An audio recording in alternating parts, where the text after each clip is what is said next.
Most people don't need a new life. They need a reset. They're exhausted, not because they're weak, but because they've been living the same month on repeat for years. Same habits, same excuses, same emotional cycles.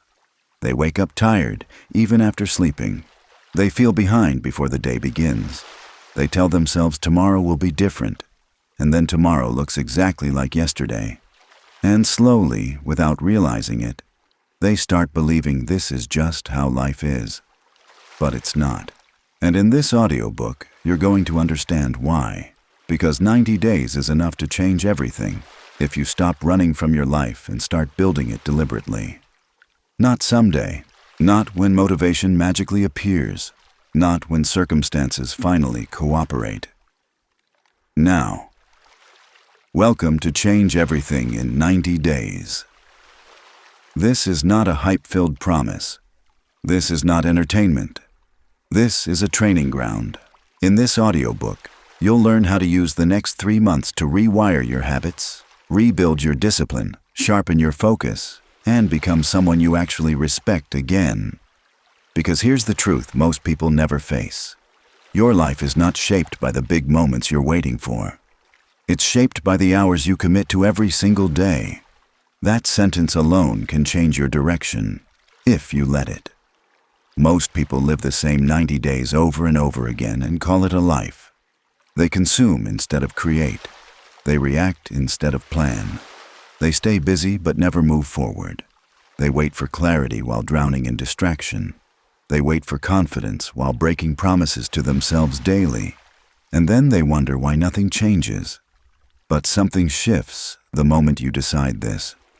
For the next 90 days, I will stop negotiating with the version of myself that wants comfort over progress. That decision doesn't feel dramatic.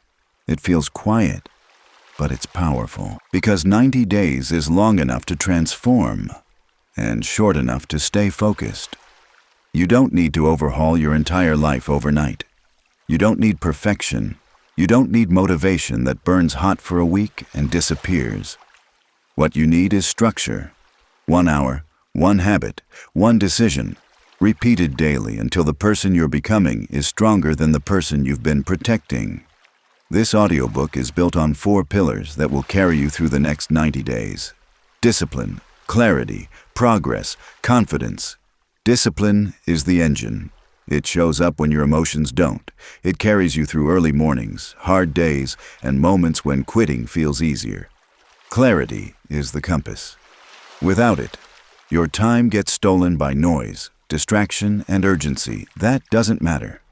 Progress is the proof. Even small wins create momentum, and momentum changes identity. And confidence is the reward. Not confidence built from hype, but confidence earned by keeping promises to yourself. Here's the challenge. For the next 90 days, give yourself 1 hour every single day.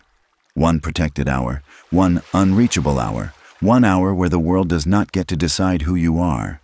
You can use that hour to train your body, sharpen your mind, build a skill, fix patterns you've been avoiding for years, and if you do this consistently, not perfectly, something will happen before the 90 days are over. You'll think differently, you'll move differently, you'll choose differently.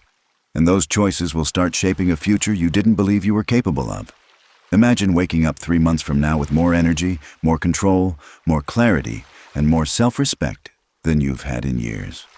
Not because life got easier, but because you got stronger. In this audiobook, we'll break down the mental shifts, daily systems, and habits that make a 90-day transformation inevitable. Some chapters will challenge you, some will confront you. Some will force you to let go of excuses you've been protecting. But every chapter is designed to build you. You don't need to be perfect for 90 days. You just need to commit. Transformation doesn't happen with intensity. It happens with consistency. Take a breath. Settle in. This is the beginning of your reset. And in the next chapter, we start with the foundation that changes everything. Why 1 hour a day, just 4% of your time, is enough to tilt the entire direction of your life. And once you understand that, you'll never look at your time the same way again. Chapter 2. The Power of 1 Hour. Most people underestimate 1 hour because they overestimate motivation. They think change requires massive effort, dramatic shifts, or endless energy. It doesn't. It requires consistency applied to something meaningful. 1 hour a day doesn't look impressive. It doesn't feel heroic. It doesn't get applause. But over 90 days, 1 hour becomes 90 hours of focused effort, 90 hours of learning, 90 hours of building, 90 hours of confronting patterns you've been avoiding. That's enough to change your body, enough to change your income trajectory, enough to change your confidence, enough to change how you see yourself. And how you see yourself determines everything else. Here's the mistake most people make. They scatter their time. 10 minutes here, 5 minutes there, half attention everywhere. They are busy, but nothing compounds. 1 hour changes that because it forces depth. Depth is where transformation happens. Not multitasking, not distraction, not reacting to notifications. Depth. An uninterrupted hour tells your brain something important. This matters. And the brain responds to what you repeatedly signal as important. This is why your phone feels urgent. This is why drama feels loud. This is why progress feels distant. Urgency steals depth. Depth creates progress. The next 90 days are about reclaiming depth. That means something uncomfortable at first. You will have to say no. No to scrolling. No to unnecessary conversations.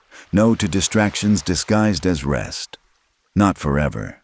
Just for 1 hour. And here's what most people don't realize.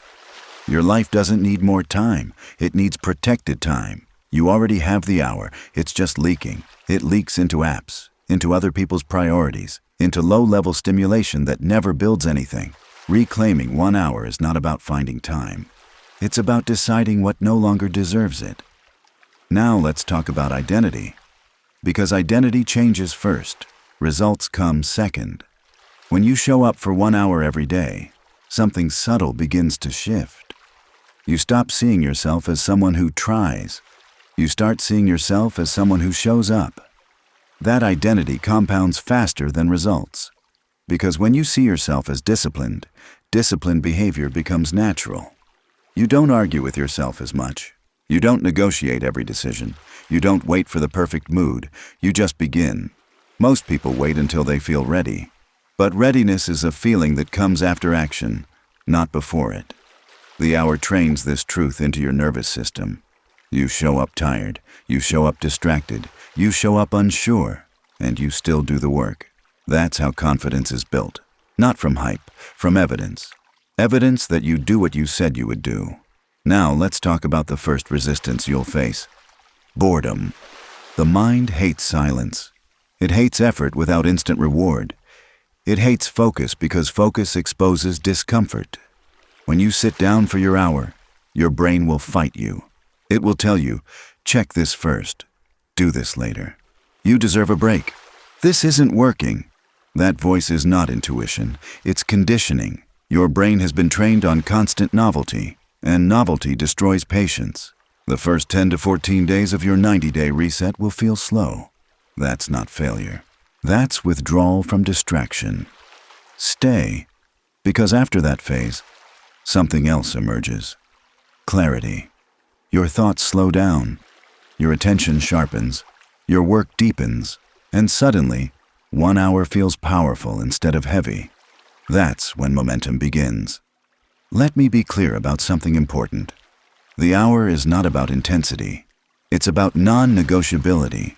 Some days the hour will feel strong. Some days it will feel weak. Both count. Because the habit is what matters, not the mood. You are training consistency, not performance. This is why 90 days works. It's long enough to break emotional dependence on motivation. By the time motivation fades, discipline has taken over. And discipline doesn't argue. Now, here's a question you need to answer honestly. What would change in your life if you respected your time the way you respect other people's time? If you wouldn't cancel on yourself every time something easier appears? If you treated your goals like appointments instead of wishes? That shift alone changes outcomes. In the next chapter, we'll get specific. We'll talk about what you should actually do in that hour. and why choosing the wrong focus can waste all 90 days, because not all effort compounds. And clarity about direction is what separates transformation from exhaustion. The hour gives you power. The next lesson shows you how to aim it. Chapter 3. Choose the right battle. Not all effort changes your life. That's a hard truth, but a freeing one, because most people don't fail from laziness. They fail from misdirected effort. They work hard on the wrong things. They stay busy without building leverage. They exhaust themselves and call it progress. That's why your 1 hour matters, but what you do with it matters even more. If you spend your hour reacting, scrolling, consuming, or tinkering with low-impact tasks, the 90 days will pass, and you'll be right where you started. So this chapter is about choosing the right battle, because you don't need to fix everything. You need to fix the one thing that fixes many things. Here's the principle. The fastest way to change your life is to improve the area that creates the most downstream impact. Not the easiest area, not the most comfortable area, the one with leverage. For some people, that's physical discipline. For others, it's mental clarity. For others, it's a skill that changes income. For others, it's breaking destructive habits that drain energy daily. Your 90-day reset is not about doing more. It's about choosing one primary focus and committing to it deeply. Depth beats breadth every time. Now let's talk about how to identify your leverage point. Ask yourself this. Honestly, what habit, if improved, would make everything else easier? Not perfect, not dramatic, just easier. Better sleep, consistent training, focused learning, emotional regulation, daily planning instead of reacting. That answer matters because the brain resists leverage work. Why? Because leverage work is uncomfortable. It exposes weakness. It demands consistency. It removes excuses. Low-impact work feels productive because it avoids friction. High-impact work feels heavy because it creates change. Your hour should feel slightly uncomfortable. Not overwhelming, but challenging enough that growth is unavoidable. That's how you know you chose correctly. Now let's talk about the biggest trap, trying to fix everything at once. When people get motivated, they stack goals. New diet, new workout, new business idea, new routine, new mindset. And within 2 weeks, the system collapses. Not because they lacked willpower, but because they lacked focus. Change requires simplicity before it requires effort. Your 90 days should revolve around one primary identity shift. I am someone who trains daily. I am someone who studies deeply. I am someone who controls my time. I am someone who finishes what I start. Everything else becomes secondary. You're not quitting other areas. You're just refusing to dilute your energy. This is discipline.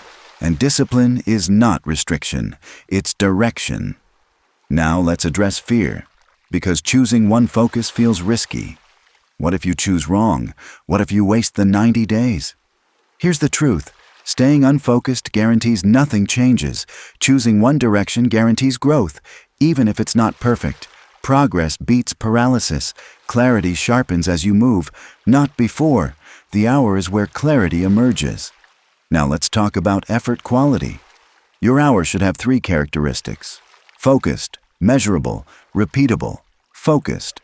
No multitasking, no distractions, no half attention. Measurable. You can tell whether you showed up or not. Repeatable. You can do it again tomorrow without burnout. This is why consistency wins. The brain adapts to repetition. What feels hard in week 1 feels normal by week 4. By week 8, it feels like chapter of who you are. And identity is where change locks in. Now here's something most people don't realize. When you focus on one high-leverage habit for 90 days, other habits begin to self-correct. Sleep improves, confidence rises, decision-making sharpens, self-respect returns. Not because you forced it, but because momentum spreads. Momentum always spreads. That's why the right focus changes everything. If this chapter is making you uncomfortable, that's good. It means you're seeing where you've been scattered. Sit with that. In the next chapter, we're going to confront the real enemy of the 90-day reset. Not lack of time, not lack of resources. Emotional resistance. The voice that shows up when progress starts working. The voice that says, "Slow down, take it easy, you deserve a break." And once you learn how to handle that voice, the 90 days stop being a challenge and become inevitable. Chapter 4. The Real Enemy. Emotional Resistance. The hardest chapter of the 90-day reset is not time. It's not discipline. It's not effort. It's emotional resistance. That invisible force that shows up right when things start working. The voice that whispers instead of shouts. The feeling that nudges instead of blocks. It doesn't say, "Quit." It says, "You can relax a little. You've done enough for today. One day off won't hurt." That voice is dangerous because it sounds reasonable, and most people mistake it for intuition. It's not. It's the old identity fighting to survive. Here's something you need to understand clearly. Every meaningful change threatens the version of you that's been comfortable. Comfort doesn't want to be challenged. Patterns don't want to be replaced. The old self doesn't step aside politely. It resists, not with drama, but with softness. You'll feel tired when you're not. You'll feel off for no clear reason. You'll start questioning whether this really matters. That's not failure. That's progress. Resistance only appears when something real is happening. If nothing were changing, there would be nothing to resist. Most people interpret resistance as a signal to slow down, but disciplined people interpret resistance as a signal to stay steady. Not push harder, not punish yourself. Just stay consistent. Because resistance feeds on inconsistency. If you give in once, it gets louder. If you stay the course, it weakens. This is why so many transformations die between days 14 and 30. The novelty is gone. The excitement has faded. The identity hasn't caught up yet. You're in the middle. And the middle is where discipline replaces motivation. This is where the reset is won or lost. Let me be clear. You are not meant to feel inspired for 90 days straight. You are meant to feel committed. Commitment doesn't require emotion. It requires standards. Standards sound like this. I don't negotiate with myself about showing up. I do the work even when I don't feel like it. I don't break promises to myself for comfort. Those standards simplify everything. No debate, no drama, no overthinking. You show up and let the emotions catch up later. Now let's talk about the trap of earning rest. Many people sabotage their progress by turning discipline into a transaction. I worked hard today, so I deserve to skip tomorrow. I was consistent all week, so it's okay to fall off now. That logic resets the identity every time. Discipline is not something you earn and then spend. It's something you become. Rest is not the enemy. But unplanned rest disguised as reward destroys momentum. Here's the rule. You rest without breaking the habit. You lower intensity, not consistency. You still show up. You still protect the hour.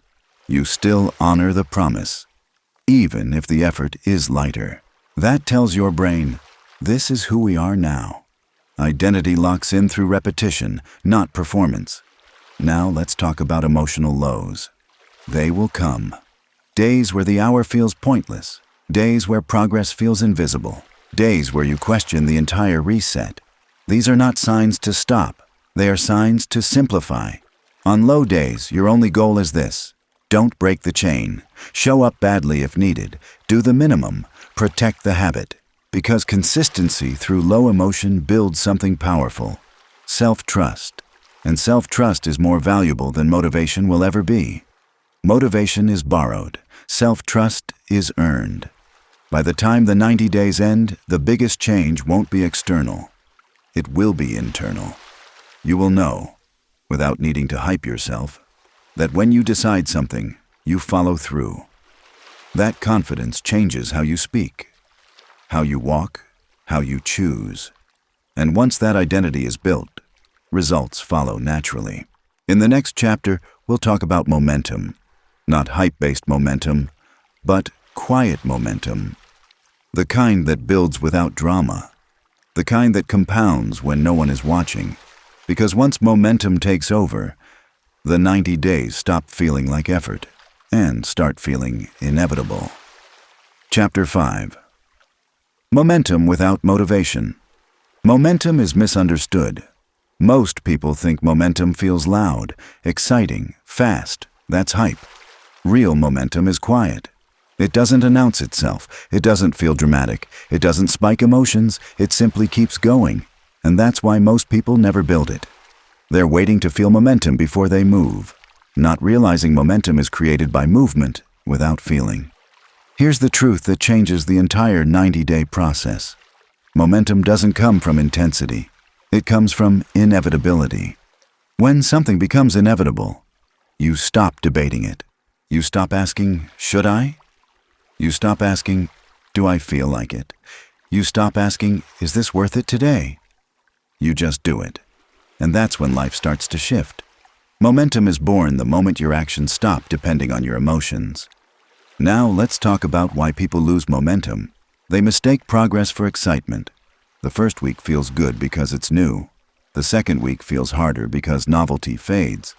By the third week, they start questioning everything. But here's what's actually happening. Your brain is adjusting. It's recalibrating identity. Old habits are being challenged. Old comfort loops are breaking. That friction feels like stagnation, but it's growth. The people who succeed don't push harder during this phase. They stay calmer. They lower expectations. They simplify execution. They protect consistency. Because momentum is fragile at first. It doesn't need pressure. It needs protection. This is where most people sabotage themselves. They add too much. They overcomplicate. They chase optimization instead of repetition. But repetition is what builds inevitability. Now let's talk about the middle of the 90 days, the most dangerous zone. Days 30 to 60. This is where transformation usually dies. Why? Because results are not fully visible yet. But the effort is very real. You're no longer excited. You're not finished either. You're in the grind. And the grind exposes character. This is where most people start adjusting. They skip a day, then two. Then they renegotiate the rules. They don't quit outright. They fade. Momentum doesn't break from big failures. It breaks from small compromises repeated quietly. That's why standards matter more than goals. Goals excite you. Standards sustain you. A goal says, I want to change. A standard says, this is what I do now. Standards remove decision-making, and decision-making drains energy. Now let's talk about a powerful shift. Instead of asking, how do I stay motivated? Ask, how do I make this automatic? Automation is freedom.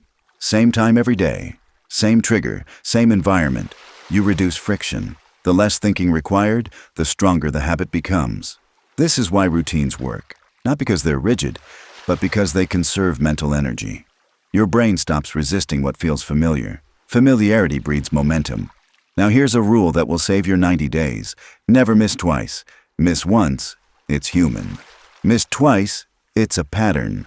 Patterns shape identity. The moment you miss twice, you interrupt momentum. So if you slip, respond immediately. Show up the next day no matter what, even if the effort is half, even if it feels awkward. That recovery strengthens discipline more than perfection ever could.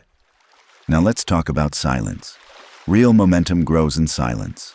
No announcements, no constant updates, no validation loops. When you stop telling people what you're doing, you stop feeding your ego prematurely. And ego kills momentum. Ego wants recognition before results. Momentum wants repetition before reward. The most dangerous thing you can do during the 90 days is talk about the future version of yourself. Because the brain mistakes talk for progress. Work in silence. Let results speak later.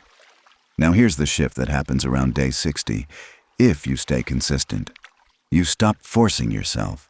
You start missing the habit when you don't do it. That's when identity changes.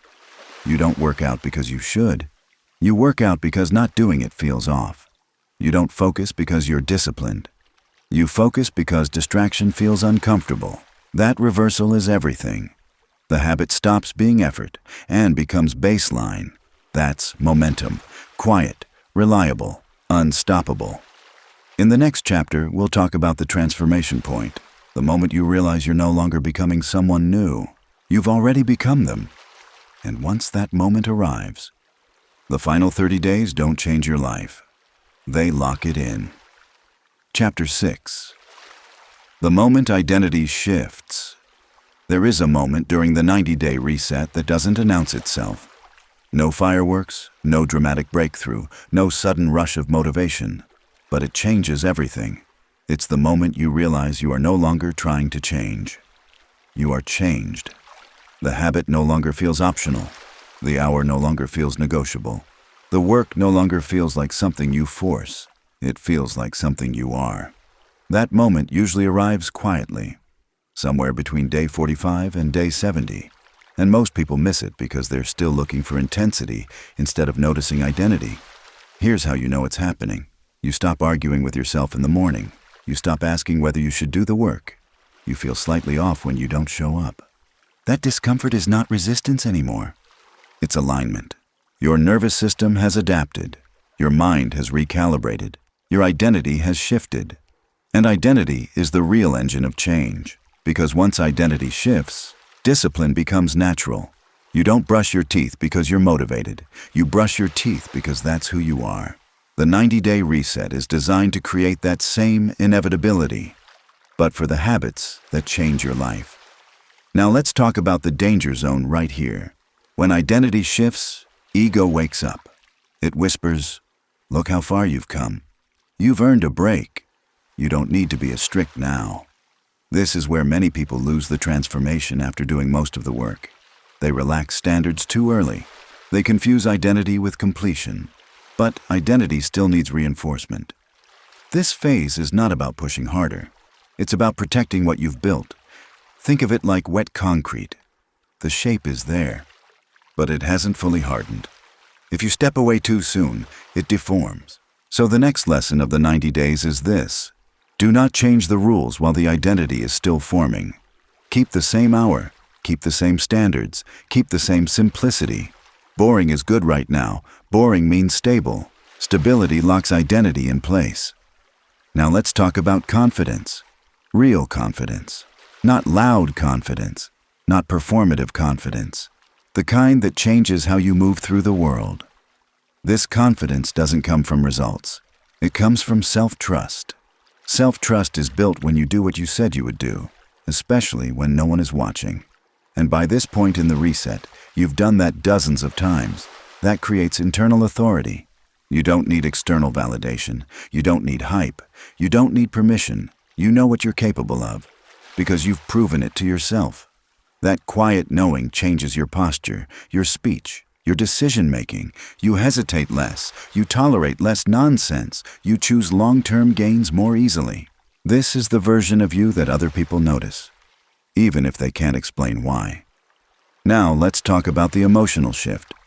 Early in the reset, effort feels heavy. Midway, effort feels normal. Now, effort feels purposeful. You're no longer asking, "Is this worth it?" You're asking, "What else can I build with this discipline?" That question is dangerous, in a good way, because once discipline is established, it becomes transferable. The focus you built spills into other areas. Better sleep, cleaner boundaries, sharper thinking, more deliberate choices. Not because you force them, but because discipline raises standards automatically. This is why the reset is not just about one habit. It's about upgrading the system you live inside. Now here's something important. Do not rush to add more goals yet. This phase is about integration, not expansion. You don't add weight to a foundation before it cures. You let it settle. You let consistency become boring. You let identity stabilize. That patience separates permanent change from temporary improvement. Most people rush because they're afraid momentum will disappear. But momentum built on identity doesn't disappear. It deepens. Now pause for a moment. Think back to who you were 60 days ago. Notice the difference. Even if the external results aren't dramatic yet, the internal shift is real. You think differently. You choose differently. You tolerate less of what used to drain you. That's the real win. In the next chapter, we'll talk about the final phase of the reset, the last 30 days. Not the days that start the transformation, the days that make it permanent. Because finishing strong isn't about intensity. It's about consolidation. And once you understand how to consolidate change, you don't lose it. Chapter 7. The Final 30 Days. Consolidation. The last 30 days are not about proving anything. They're about cementing who you've become. Most people think transformation ends when habits feel easier. That's wrong. Transformation ends when habits feel normal. When discipline no longer feels like discipline, but like baseline behavior. This final phase is where most people quietly lose what they built. Not by quitting, by drifting. They start loosening structure. They start going with the flow. They start trusting motivation again. And slowly, the system weakens. So listen carefully. The last 30 days are not about adding intensity. They are about removing variability. You simplify even more. Same hour, same structure, same expectations. No experimentation, no reinvention. This phase is boring on purpose, because boring is repeatable, and repeatable is permanent. Think of this phase as locking the door behind you. You're not sprinting anymore. You're setting a new default. Now let's talk about ego, because ego resurfaces here. It says, you've already changed. You don't need to be this strict. You can loosen up now. That voice is subtle. It's not sabotage. It's impatience. And impatience ruins consolidation. Here's the truth. You are not finished becoming this version of yourself until it no longer feels special. Until it no longer feels like a project. Until it simply feels like you. That requires repetition without emotion. Now let's talk about what not to do in the final 30 days. Do not chase validation. Do not announce the transformation. Do not rush to monetize, showcase, or prove. Those urges are ego-seeking reward too early. Rewards come after consolidation. The strongest transformations happen quietly. People don't notice all at once. They notice later, when the change hasn't faded. Now let's talk about the internal shift happening here. Your standards are rising. What you tolerate feels different. What you consume feels heavier. What you ignore feels more intentional. This is not superiority. This is alignment. You're no longer compatible with certain behaviors, and that's a sign of real change. Do not fight that. Let it happen. The reset is not just about building habits. It's about outgrowing patterns. Now let's address fear. Many people feel anxious near the end of the 90 days. They think, what happens when this ends? What if I lose momentum? What if I go back? That fear comes from misunderstanding the goal. The goal was never to complete 90 days. The goal was to become someone who lives differently. The 90 days are not a container. They're a catalyst. When the identity is in place, the calendar becomes irrelevant. Now let's talk about carryover. As the reset nears completion, you'll feel the urge to expand. New goals, new projects, new ambitions. That's good. But timing matters. Expansion should be deliberate, one addition at a time. Never replace the core habit, stack on top of it. The hour stays sacred. It becomes the anchor. Everything else grows from there. This is how disciplined people scale their lives. They don't abandon foundations, they build upward. Now pause. Feel the weight of this moment. You didn't stumble into this version of yourself. You built it, hour by hour, day by day. When it was boring, when it was uncomfortable, when no one was watching, that matters. And in the next chapter, we're going to talk about the moment after the 90 days end, what most people do wrong next, and how to transition from a reset into a life that no longer needs one. Because the goal was never to keep resetting. The goal was to reset once and never go back. Chapter 8. After the reset. Don't go back. The most dangerous moment in any transformation is not the beginning. It's the moment right after success, when the structure that carried you forward is no longer enforced by novelty, and the old life quietly waits for an opening. This is where most people undo everything, without realizing it. They don't collapse. They drift. They stop protecting their time. They loosen standards just a little. They assume discipline is permanent without maintenance. But discipline, like strength, fades if it's not used. So the question after the 90 days is not, how do I celebrate? It's, How do I live now that I know who I am when I show up consistently? This chapter is about that transition, because the reset was never meant to be repeated every year. It was meant to end the need for resets altogether. Now let's get something clear. You are not returning to normal life. You are creating a new normal, and new normals require boundaries. The mistake most people make is thinking they can now relax into old patterns. They can't. Because old patterns don't coexist with new identities. They overwrite them. Here's the rule moving forward. The habit that changed your life becomes permanent, not negotiable, not seasonal, not optional. The hour may evolve, but it never disappears. It is the backbone of your life now. You don't protect it because you're motivated. You protect it because it keeps you aligned. Now let's talk about the emotional shift after the reset. You may feel something unexpected. Emptiness. Not negative emptiness, but space.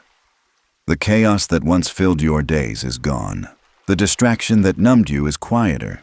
The excuses you used to lean on don't work anymore, and that space can feel uncomfortable. Some people rush to fill it with new projects, new noise, new stimulation. That's a mistake. That space is clarity. Sit in it, because clarity is where intentional life design begins. Now let's talk about identity maintenance. Identity doesn't collapse overnight. It erodes slowly through small compromises. Skipping once, then again, then rationalizing. So here's a principle that will protect you. Never negotiate with the old version of yourself. That voice still exists. It will say, "You don't need this anymore. You've already proven yourself. You can afford to be casual now." That voice is lying. Not maliciously, but habitually. The old self survives through comfort. The new self survives through standards. Standards are not emotional. They don't ask how you feel. They ask who you decided to be. Now let's talk about expansion. You are stronger now, more disciplined, more focused, more self-aware. That doesn't mean you add everything at once. It means you expand deliberately. One new habit at a time, one new goal layered on top of the foundation. Never replace the core. Stack on it. This is how disciplined people grow without burning out. Now let's address something important. People around you will notice the change. Some will be inspired. Some will be uncomfortable. Some will try to pull you back into the old dynamic. Not because they're bad, but because systems resist change. Do not explain yourself excessively. Let consistency speak. The strongest version of you doesn't need to convince anyone. Now pause. Take a breath.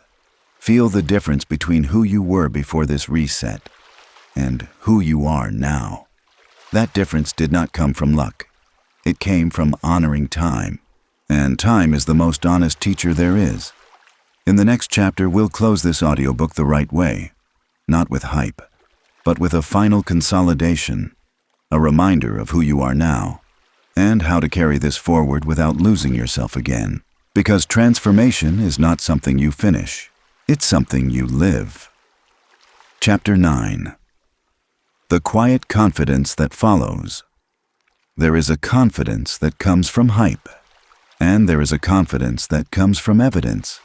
The first one is loud. The second one is unshakable. What you built over these 90 days is the second kind. Not confidence from compliments, not confidence from results alone. Confidence from knowing, deep in your nervous system, that when you decide something matters, you show up. That changes how you move through life. You speak more slowly. You hesitate less. You stop explaining yourself excessively. You stop chasing approval you no longer need, because your self-respect is no longer theoretical. It's earned. Now let's talk about how this confidence actually functions day to day. It doesn't make you fearless. It makes you grounded. Fear still appears, but it doesn't control your decisions. Doubt still shows up, but it doesn't stop your action. Why? Because discipline built a new baseline. You no longer rely on emotion to act. You rely on identity, and identity is stable. This is why setbacks don't hit the same anymore. Before, a bad day could derail you. Now, it's just a bad day. Before, missing once could spiral into quitting. Now, you course correct without drama. That emotional resilience is the real transformation. Most people chase success. Very few build stability. And stability is what allows success to last. Now let's talk about the ripple effect. When you keep one strong promise to yourself daily, other areas align naturally. You tolerate less chaos. You manage time better. You protect energy more intentionally. You choose growth over comfort more often. Not because you're forcing discipline everywhere, but because discipline has changed what feels acceptable. You no longer negotiate with low standards. This is why the 90-day reset doesn't just change habits. It changes taste. What used to feel normal now feels draining. What used to feel hard now feels necessary. That's identity alignment. Now let's address something important. Do not romanticize this version of yourself. Do not turn discipline into ego. You are not better than anyone. You are simply more aligned than you were before. Arrogance weakens discipline. Humility strengthens it. The strongest people remain grounded because they know how easily things can slip, if they stop paying attention. So stay respectful of the process, not fearful, aware. Now let's talk about long-term vision. You are not done growing, but now growth is no longer chaotic. It's deliberate. You can choose new 90-day focuses, one at a time, not as resets, as expansions. You don't burn everything down anymore. You build upward. This is how high performers actually live, not through dramatic reinvention, through layered consistency. One foundation, then another, always anchored. Now pause. Look back. Remember the person you were before this commitment, the overthinking, the inconsistency, the quiet disappointment you didn't talk about. That person is not gone, but they no longer run the system. You do, and that authority matters. In the final chapter, we'll close this journey properly, with integration, with perspective, with a final reminder of what you're capable of, not hypothetically, but proven, because the real victory of the 90 days is not what you built, it's who you became. And once you know how to become that person, you never lose them again. Chapter 10. You keep the person you became. This is where we end. Not with fireworks, not with a countdown, not with a finish line, but with ownership. Because the most important thing you gained in these 90 days was never the habit. It was never the routine. It was never the results alone. It was proof. Proof that you can decide who you are, and then become that person through action. Most people go their entire lives without that proof. They hope, they wish, they wait. You didn't. You showed up, and now you know something about yourself that can never be taken away. You know that when you commit, you follow through. You know that discipline is something you can generate, not something you wait for. You know that change is not mysterious. It's mechanical, hour by hour, day by day, choice by choice. That knowledge changes everything. Because from this point forward, doubt has less authority. When the voice in your head says, you can't do that, you never stick to things, you always fall off, you have evidence that says otherwise. And evidence beats emotion every time. Now let's talk about the real meaning of this reset. The reset was not about control. It was about agency. Agency over your time, agency over your energy, agency over your direction. You stopped letting life happen to you by default. You started choosing, and once someone learns how to choose consistently, their life never goes back to autopilot. That's why this audiobook is called Give Yourself 90 Days. Your life will never be the same. Not because everything outside you changes overnight, but because you do. And once you change, the same world produces different outcomes. Now here's what matters going forward. You do not need to stay motivated. You do not need to keep pushing. You do not need to turn your life into a constant self-improvement project. You need to protect your standards. Standards for how you use time. Standards for what you tolerate. Standards for how you speak to yourself. Standards for what you repeatedly do. Standards remove chaos, and chaos is what used to drain you. So keep it simple. Keep the hour, keep the structure, keep the identity. Let life expand around that foundation, because a strong foundation doesn't limit you, it frees you. Now let me say something important before we close. There will be days in the future where you slip. Days where life hits hard. Days where routines wobble. Days where you feel off. That does not erase what you built. You don't start over anymore. You return. You return to the habit. You return to the hour. You return to the standard. No drama, no self-punishment. That ability to return calmly is the final upgrade. That's maturity. That's power. And that's what separates people who change once from people who change permanently. If this audiobook resonated with you, anchor it. Hit like. Not for momentum, but as a contract with yourself to never go back to drifting. Leave a comment with the line that stayed with you the longest, the one that cut through the noise. Subscribe. Not for content, but for accountability. For reminders. For consistency. And if there's someone in your life who feels stuck, overwhelmed, or quietly disappointed in themselves, share this with them. Not to motivate them, but to show them what's possible when you stop negotiating with comfort. I'll leave you with this final line. Let it settle. Let it define the next chapter of your life.